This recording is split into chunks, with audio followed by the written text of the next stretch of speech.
Hi, I'm Professor Correa, and this is video 5. We are starting in the back of the book on the study skills.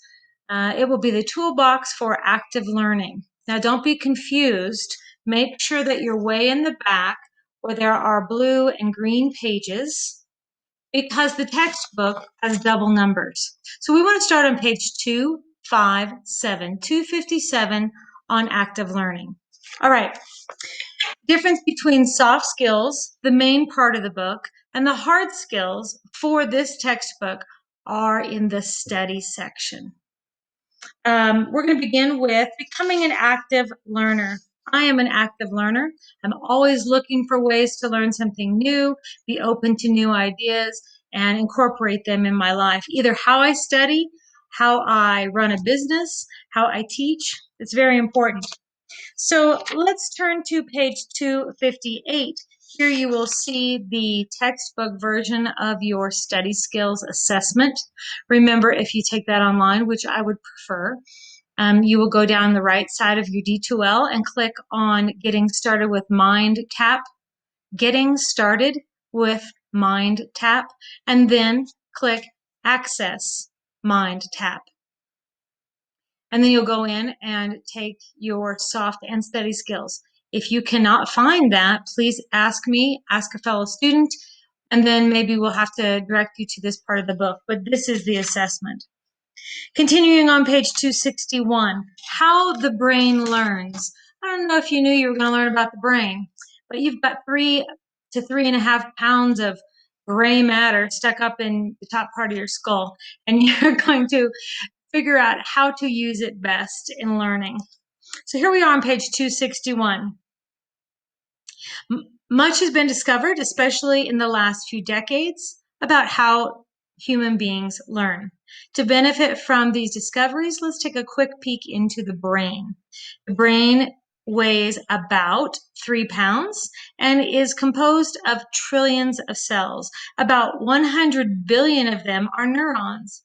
And here's where much of our learning takes place. When a potential learning experience occurs, such as reading this sentence, some neurons send out spikes of electrical activity. This activity causes nearby neurons to do the same. When neurons fire together, they form what is called a neural network. Wonderful picture for the visual learners on this video of what possibly the brain looks like when neural networks are spiking. So let's talk about how neural networks do spike on page 262. In bold type, I'd like you to underline or highlight, to excel as a learner, you need to create as many neural connections in your brain as possible. You need to get that brain firing as much as possible in as many different ways as possible so that you can have the input stick. All right, 3 principles of the deep and lasting learner. It looks like one of the secrets is to become an active learner. Okay, number 1, prior learning. Brain research reveals that when you connect what you have learned, you are learning now, to previous stored information, i.e., you've already formed a neural network, you learn the new information or skills faster and more deeply. For example, the first word processing program I learned was WordPerfect. It took me a long time to learn because I had no prior knowledge of word processing. Can you imagine not ever knowing how to log on to a computer or do work on a computer? I can remember learning how to do email and search the web. We had like 10, at the most, 40 or 50 websites out there back in the early 90s. So I had to figure out how what I learned previously connected to how to work the internet. All right. So second paragraph on page 262. The contribution of past learning to new learning helps explain why some learners have difficulty in college with academic skills such as math, reading, and writing. If their earlier learning was shaky, they're going to have difficulty with new learning. They don't have strong neural networks on which to attach the new learning. You have missed out on the foundation of something such as how to add, how to divide. Maybe you don't know your multiplication tables. Maybe you've never learned what a thesis sentence is, or maybe parts of speech, parts of a sentence. Maybe you don't know what an adverb or adjective is. Completely fine. All that means is that your foundation is a little shaky. It happens to us when maybe we're not at school the day that was taught, or maybe we're having a little bit of a trauma or an issue, or we're distracted in school or in the class at the time we learned that. I can remember being in fourth grade and we learned how to divide, and I instantly thought to myself, I'm just going to get through this because I know I'll never need this. And then I was like, oh, I'll probably need this later in life. And I do. I do need to know how to divide. So if you don't have a foundation set in something that should be built upon, you need to go back. And there is no shame and no blame for any of that. You just need to find the foundation and get it set even more, so that you can become an active learner and that you can spark neural networks from that foundational material. All right. So number one is prior learning. What have you learned before, and how can I connect what I'm learning today to what I've known before? Number two, 263, quality of processing. Ooh. How you exercise affects your physical strength. Likewise, how you study affects the strength of your neural networks and therefore the quality of your learning. Some information, such as math formulas or anatomy terms, must be recalled exactly as presented. For such learning skills, effective memorization strategies work best. However, much of what you'll learn in college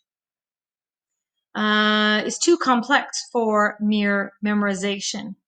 For mastering complex information and skills, you'll want to use what learning experts called deep processing.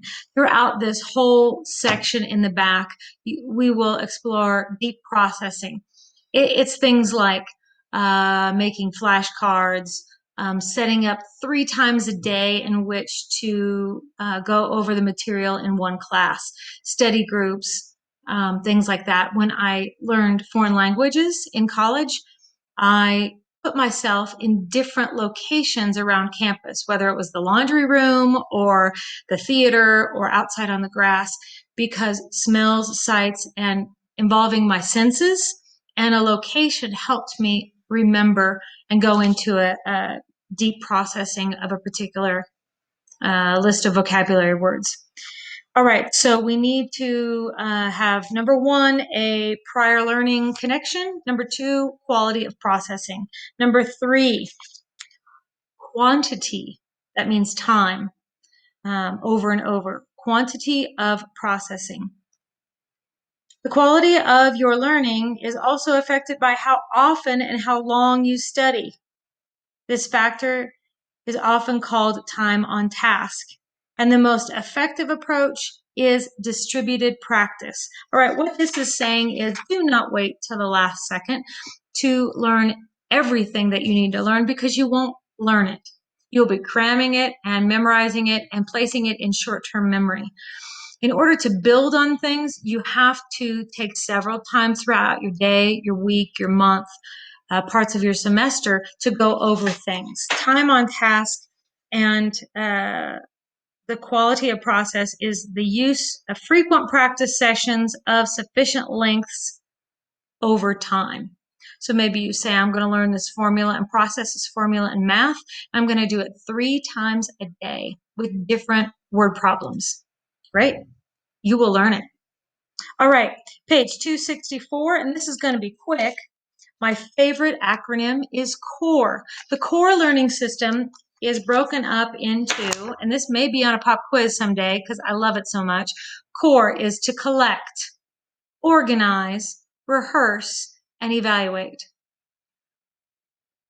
C, collect. We collect in everything we do, whether we're gathering research for research for a paper, Or maybe we're gathering information about somebody that we want to date. Maybe we're gathering information for a job. Or if someone just walks in the room and you look them up and down, I'm sure you've collected information about me. And that's perfectly fine. This is what we do as humans so that we can understand and relate it to prior learning. What have I learned about a person like this? What have I learned about a job like this? So we're always collecting. And in this case, you're collecting information to study. Number 2 is O for organize. Organize your materials. Organize what you think of someone. Organize the information that you're getting about a particular job interview, right? Okay, so we're always organizing. 3 is R for rehearse. I remember it's rehearse because I'm a musician and we rehearse a lot. All right, so R is for rehearse. When your math teacher gives you a math problem or a bunch of math homework, they're not doing it so that they have something amazing to grade into the deep, dark, wee hours of the night. No, they are giving you this homework so that you rehearse it. You have to practice over and over and over. I get so many people who think they can sing right away. You can't.